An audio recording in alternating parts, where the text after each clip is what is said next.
새로운 언어로 말을 하려고 할 때 갑자기 머릿속이 하얘지면서 말이 턱 막히는 경험 다들 한 번쯤은 있으시죠? 분명히 단어도 알고 문법도 아는데 막상 입을 떼려고 하면 버벅거리게 되는 그 답답함이요.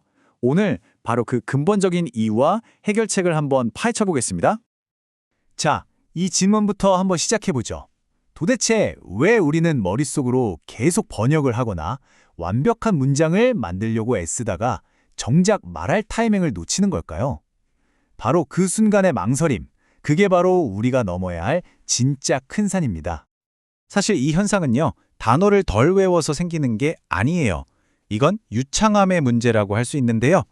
다시 말해, 내가 가진 지식을 어떻게 활용해서 자연스러운 말로 술술 연결시키느냐, 바로 그 능력의 문제라는 거죠.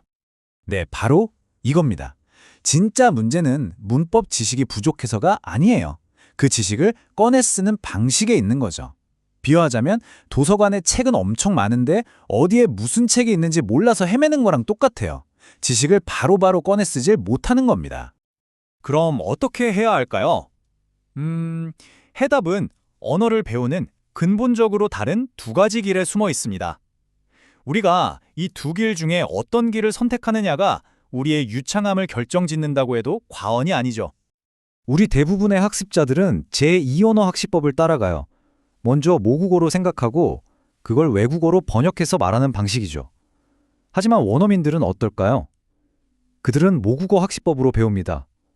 번역이라는 과정 없이 수많은 상황과 경험을 통해서 언어 자체를 몸으로 직접 습득하는 거죠.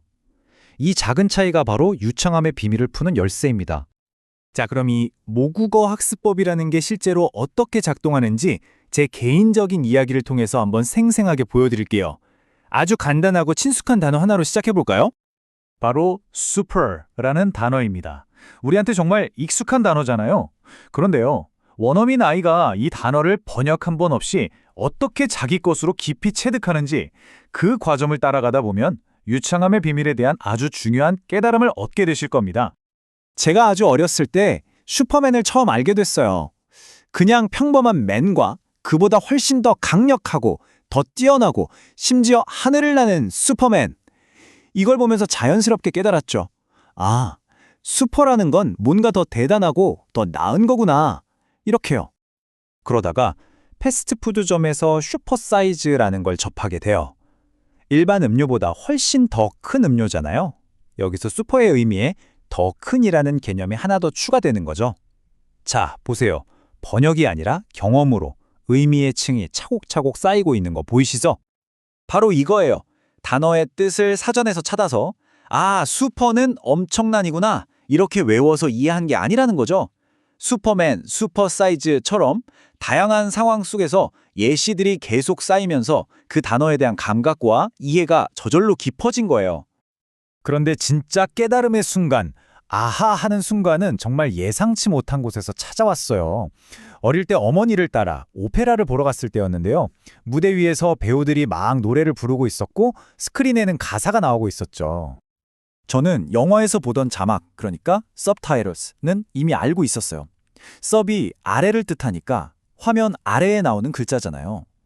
그런데 그때 어머니께서 오페라 무대 위에 나오는 저 가사는 슈퍼타이틀스라고 부른다고 알려주시는 거예요. 그 순간 머리를 땅 하고 치는 것 같았죠. 슈퍼가 위를 의미한다는 걸 물리적으로, 시각적으로 깨닫게 된 순간이었어요. 슈퍼맨, 더 나은 것, 슈퍼 사이즈, 더 큰 것, 그리고 슈퍼 타이틀, 더 위에 있는 것. 이 모든 경험 조각들이 하나로 합쳐지면서 슈퍼라는 단어에 대한 저만의 입체적인 정의가 완성된 겁니다. 무언가보다 위, 초과, 더 크거나 더 나은 상태라는 그 핵심적인 느낌을 완벽하게 제 것으로 만들게 된 거죠. 자, 이 슈퍼 이야기가 여러분의 언어 학습과 도대체 무슨 상관이 있을까요? 이제 이 이야기를 통해 발견한 진짜 비밀을 여러분의 학습에 직접 적용해 볼 시간입니다. 진정한 이해, 그러니까 유창함은요, 하나의 번역된 뜻을 외우는 데서 오지 않아요. 지금 보시는 것처럼 다양한 예시들을 통해서 여러 연결고리를 만들고 그 연결망이 촘촘해질 때 비로소 생겨나는 겁니다. 이게 바로 원어민처럼 언어를 소유하는 방법이에요. 이 문장이 오늘 제가 드리고 싶은 이야기의 모든 것을 담고 있습니다. 여러분이 언어를 배우는 방식이 여러분이 그 언어를 말하는 방식을 그대로 결정합니다. 정말 중요한 포인트예요. 다시 말해서 만약 여러분이 계속해서 머릿속으로 번역하면서 단어를 외우고 문장을 만드는 훈련만 한다면 실제 대화에서도 그 번역의 과정을 절대 뛰어넘을 수가 없다는 뜻입니다. 유창하게 말하고 싶으세요? 그럼 배우는 방식부터 바꿔야 합니다. 좋습니다. 이제 무엇을 해야 하는지는 명확해졌죠. 그렇다면 이제 가장 중요한 질문. 어떻게 이걸 실천할 수 있을까요? 지금부터 원어민처럼 배우기 위한 구체적인 방법을 알려드리겠습니다. 첫째, 수많은 예시를 접하세요. 하나의 단어나 표현이 다양한 상황에서 어떻게 쓰이는지 최대한 많이 보고 들어야 합니다. 둘째, 깊은 이해를 구축하세요.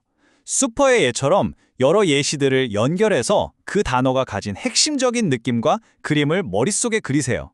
마지막으로 말하기는 자연스럽게 따라오게 두세요. 신기하게도 이해가 깊어지면 말은 저절로 터져나오게 되어 있습니다. 마지막으로 스스로에게 이 질문을 꼭 한번 던져보셨으면 좋겠습니다. 지금 내가 하고 있는 이 공부법이 과연 말을 더 잘하게 만드는 자신감으로 이어지고 있는 걸까? 아니면 머릿속에 더 많은 규칙과 혼란만 쌓고 있는 건 아닐까 하고요. 오늘부터 여러분의 배우는 방식을 바꿔서 진짜 유창함으로 한 걸음 더 나아가시길 바랍니다.